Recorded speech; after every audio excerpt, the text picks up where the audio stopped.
If you have ever thought to yourself, am I in a simulation?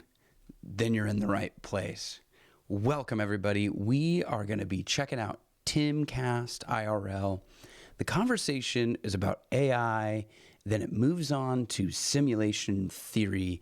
Then we start talking about Jesus and the resurrection. So it's going to be a good one.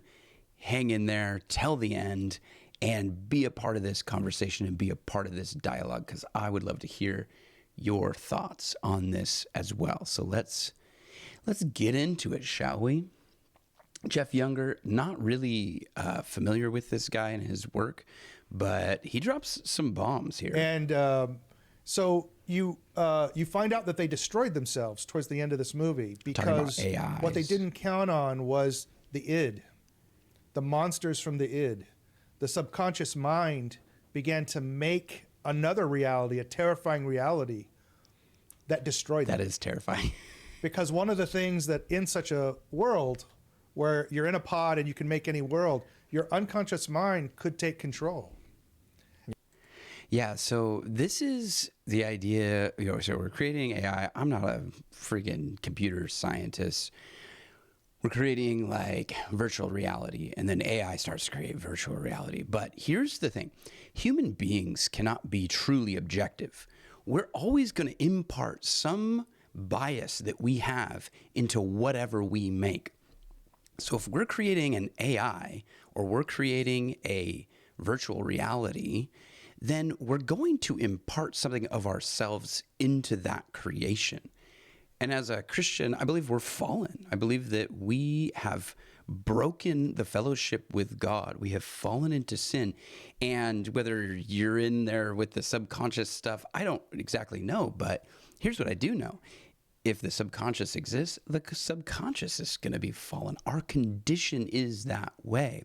So anything that we go to create is going to be influenced by whatever biases we bring into that. And so this idea is kind of terrifying, that we're creating alternate realities for ourselves, and that subconscious or those biases come into play.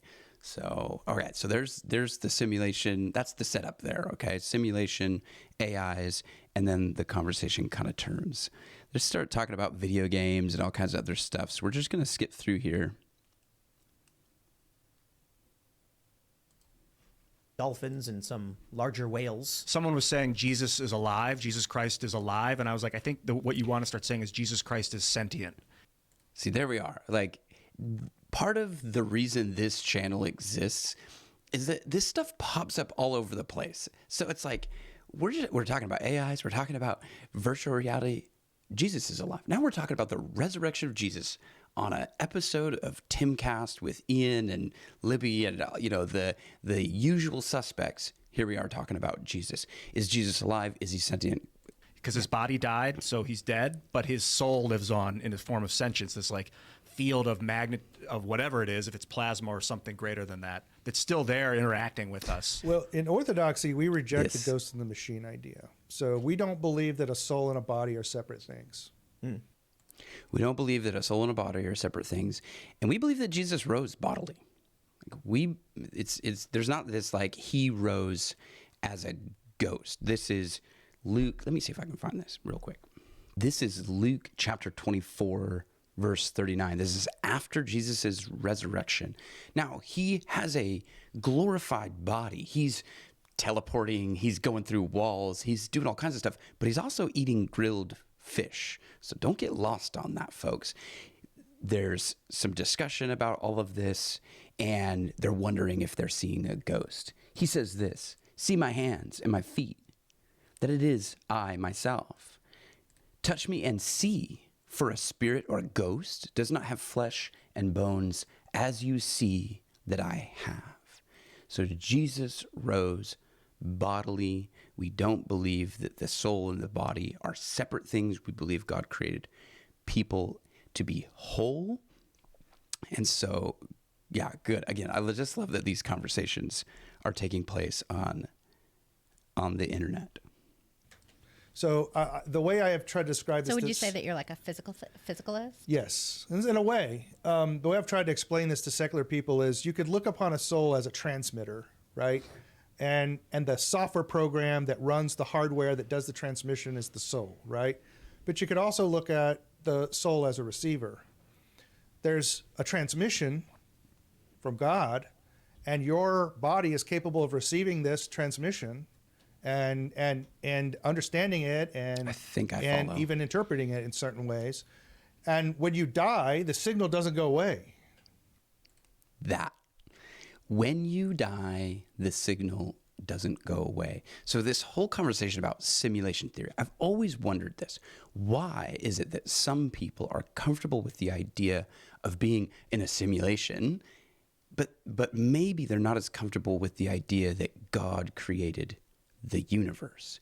I don't see a big difference for that. And that's actually came up earlier in this episode. It was one of the reasons that kind of like got me to pay attention a little bit more to what was going on. Why are we uncomfortable with the idea of God? Is it because, at least the biblical Christian view of God is infinite and God is personal? Is that just too scary? We're more comfortable with the idea that we're in a simulation. When you die, the signal doesn't go away. I think that is because, I think what that helps me understand, put in perspective, is that the kingdom of God, the heavenly realm, is more real than this material world. More on that at the end. The signal doesn't stop. That's what I'm thinking. Yeah. I think so. Like you've got your own magnetic field that's interpreting the greater field. You got to Understanding of the world goes somewhere. It has to continue on without It it. might be true that let energy me- can be created or destroyed. We think it can't be at this We stage. think it can't be, sure. So, and he you thought play- it couldn't be, you so play I any got video him on games? it. Oh yeah. Oh yeah. What's your favorite video game? Okay, so let's I start actually talking about still whether like it's a Skyrim, simulation especially or a with the video new game. updates. I was just playing it with some of the plugins. Another one. You're overthinking it. It's actually much simpler. Life originated on Venus, but a runaway greenhouse effect destroyed the planet. So the last humans, as the planet was falling apart due to a greenhouse effect, which led to sulfuric acid rain, built the Ark project, which took the DNA from 2 of as many animals as possible. The military then launched it before the planet was destroyed. And they came to Earth, which they'd been terraforming for some hundreds of thousands of years, and then disseminated the genetics to create life. That would be a great That was movie. around the Precambrian area, which is why we see the Precambrian explosion.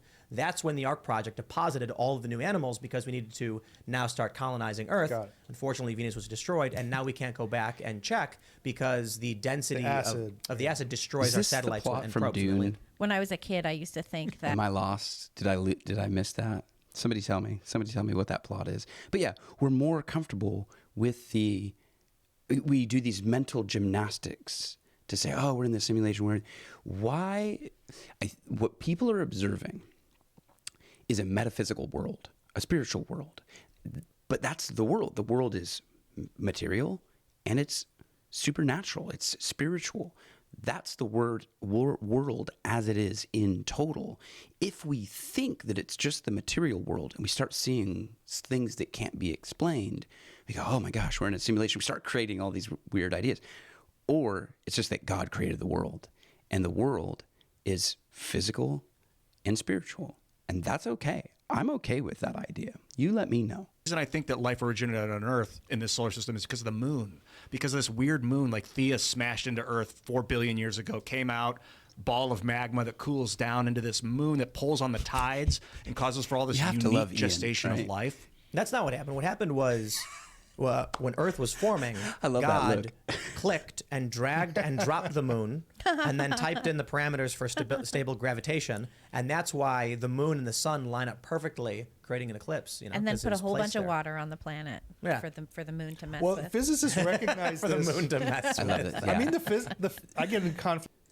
We're talking about the irreducible complexity and the fine tuning of the universe appears to be designed, right? That's why the moon is like 300 times smaller than the sun, but it's also 300 times closer. I probably got that stat wrong, but there's this balance so that we on planet Earth, which just so happens to be the planet with observers, are the planet that is the best spot for observing the eclipse. You can look at a book called The Privileged Planet. There's also a documentary out there. Check that bad boy out. Conflicts with physicists all the time because being a math guy, we don't trust the existence of their abstract math entities, and they believe these things exist sometimes.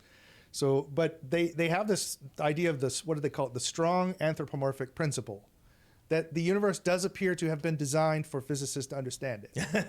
There you go. I love it. There you go. Yeah, the universe does appear to be designed for physicists to understand it. It is designed in a way for people to understand it. And it's Psalm 19, right? The heavens declare the glory of God. Day after day, they pour forth speech. Check that bad boy. It's Psalm 19. I think I'm getting that right. Well, here's where we're going to land this one. People are more comfortable with the idea that we're in a simulation than they are with the idea that God created reality. I think because the idea of God can be intimidating. I totally get that. We believe God is infinite and personal, and that can get in people's space a little bit. We push God away. We do all these mental gymnastics to say, no, it's not that God created the universe. It's not that God created everything. It's just that, it's just the simulation. And some other highly intellectual entities, created our existence. It's like, man, I would much rather just go with the idea that God created everything. Here's the other thing. So when we see these sort of anomalies, right, that they're talking about that give people the idea that we're living in a simulation, it's because we've been taught that the material world is all there is. The material world is all that exists, that there is no supernatural and there is no spiritual realm. C.S. Lewis, in his book, The Great Divorce, depicted this, I think, wonderfully. He tells a story of a guy going to the shadow of the valley of the life. Basically, he's on his way to heaven, but he's not there yet. And he goes to pick up a flower and he can't pick it up because the stuff of heaven is more real than the stuff of earth or the material world. So much so that we, in our just material form, are ghosts by comparison. This is where we get Jesus' bodily resurrection. He comes back in a glorified form, a form that can endure the reality of heaven. Well, of course, he's God, so he's already there. But for us, as we think about this, it won't be like C.S. Lewis's book because we'll be conformed to the image of his Son, and we will be able to endure the reality of heaven. We'll be able to pick up that heavenly flower. We will not be ghosts by comparison. But that is why I think people struggle when they look at reality. They've been taught that it's just material. And it's not just material. There's way more to existence. There's way more to reality than just the material world. I think that's because it was created by an infinite personal God. Some people might want to talk simulation theory, but here we are. It's so cool that we're talking about the resurrection of Jesus here, right, on Timcast. It was brief, but again, I want to dial up the volume on stuff like this that pops up in maybe unlikely places throughout the internet, because these conversations show up. I think it's because people are tired of being told that material world is all that exists, but people need hope as well. And Konrad Adenauer once said, he's the chancellor of Cologne, Germany, post-World War II. He's looking out on the destruction of Germany. He says, outside of the resurrection of Jesus Christ, I know of no other hope for humanity. That's what people are looking for. And that's why these conversations are popping up all over the place. And so I get to kind of catalog those and have dialogue with them, and I hope that you do as well. So leave comments and all that stuff. I do want to say that for those of you who have subscribed to this channel, thank you. For those of you who have sent likes and shared these videos, thank you very much. We are building a community here around dialogue about meaningful things. So I hope that this one has been meaningful for you as well, and I will catch you in the next one. And that's it. That was long. That's a long outro. But if you're still here, thank you.